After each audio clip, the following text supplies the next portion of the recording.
Next Prashanth Neel గారి cinema రాబోతుంది. అప్పుడు చూస్తారు ఎన్టీఆర్ అంటే ఏంటనేది. ఆ విధ్వంసం తట్టుకొని సిద్ధంగా ఉండండి. ఈ మూవీ క్రిటిక్స్, ఈ రివ్యూవర్స్ అప్పుడు చెప్పండి. ప్రశాంత్ నీల్ గారు ఈ సినిమా తీశాడు అంటే భూకంపం వచ్చినట్టే. 2 సింహాలు తలబడితే ఎలాగుంటాయో మనం వార్ 2లో చూసాం. Man of the masses junior NTR గారు, గ్రీక్ గాడ్ హృతిక్ రోషన్ గారు, ఇద్దరు లెజెండ్లు కలిసి ultimate action cinema war 2. 3 days collection చూసుకున్నట్లయితే 240 కోట్లు కలెక్ట్ చేసింది.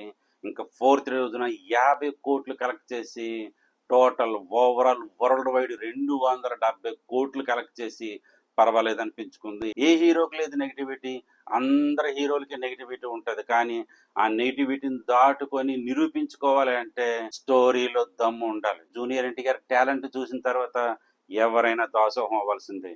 ఈ వైఆర్ఎఫ్ ఫ్రాంచైజీ వాళ్ళు ఏమనుకుంటున్నారంటే హాలీవుడ్ తరహాలో సినిమాలు చేయాలనుకుంటున్నారు. హాలీవుడ్ తరహా సినిమాలు ఎలాగుంటాయంటే ఓన్లీ యాక్షన్ మీద డిపెండ్ అవుతాయి. కొన్ని సినిమాలే కంటెంట్ పరంగా ఉంటాయి, కానీ మెయిన్ 99% యాక్షన్స్కే వాల్యూ ఇస్తారు. ఆ హాలీవుడ్ యాక్షన్స్ వీళ్ళు వైఆర్ఎఫ్ వాళ్ళు ఓన్ చేసుకుని ఓన్లీ యాక్షన్తో వెళ్ళిపోతున్నారు, కంటెంట్ మిస్ అవుతున్నారు.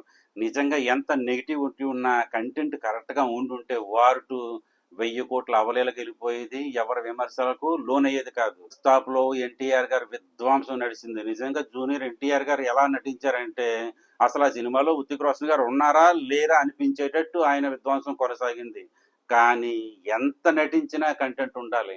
మన జీవితకాలం ఎన్టీఆర్ గారిని విమర్శించడానికి సరిపోము. ఆయన టాలెంట్కి, ఆయన యాక్టింగ్ పెర్ఫార్మెన్స్కి మనం ఎంతటి వాళ్ళం చూశారు కదా మీరు. యమదొంగలో ఎటువంటి యాక్టింగ్ చేశారు, ఎటువంటి డైలాగ్ డెలివరీ ఉంటుంది. అదే యమదొంగలో ఎటువంటి డాన్స్ ఉంటుంది. యమదొంగ అన్న పాటలో 2 చరణాలకి 2 స్టెప్పులు ఉంటాయి, గ్యాప్ లేకుండా వేసాడు ఆయన. అది ఫాస్ట్గా వేసాడు, బ్రిలియంట్ స్టెప్లు వేసాడు. అలాంటి యాక్టింగ్, అలాంటి డాన్స్ ఎవరైనా చేయగలుగుతారా? ఎన్టీఆర్ ఇందులో బాగా చేశాడు, అందులో బాగా చేయలేదు, ఇందులో అసలు యాక్టింగే చేయలేదు, అసలు ఎక్స్పీరియన్సే లేదు అంటే బాలీవుడ్ వాళ్ళు తెచ్చుకోలేకపోయారు, ఆయన దగ్గర నుంచి రాబట్టుకోలేకపోయారు. కానీ ఎన్టీఆర్ గారు తప్పు ఉండదు. ఎన్టీఆర్ గారు టెంపర్ కాడి నుంచి ఇంతవరకు ఫెయిల్యూర్ అని చూడలేదు. ఇది ఫెయిల్యూర్ సినిమా అవ్వలేదు, కానీ బడ్జెట్కి రీచ్ అవ్వకపోవచ్చు.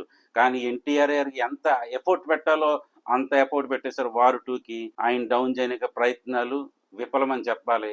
ఈ మూవీ క్రిటిక్స్ వాళ్ళు వీళ్ళు ఎంత మాట్లాడుకున్నా ఎన్టీఆర్ వెంటుక మొక్క కూడా ఎవరు పీకలేరు. ఇది రాసి పెట్టుకోండి. ఇంకా నెక్స్ట్ ప్రశాంత్ నీల్ గారి సినిమా రాబోతుంది. అప్పుడు చూస్తారు ఎన్టీఆర్ అంటే ఏంటనేది. ఆ విధ్వంసం తట్టుకొని సిద్ధంగా ఉండండి. ఈ మూవీ క్రిటిక్స్, ఈ రివ్యూవర్స్ అప్పుడు చెప్పండి. ప్రశాంత్ నీల్ గారు ఈ సినిమా తీశాడు అంటే భూకంపం వచ్చినట్టే. మరి నా రివ్యూ నచ్చితే లైక్ చేయండి, షేర్ చేయండి, కామెంట్ చేయండి. Thank you so much. Bye.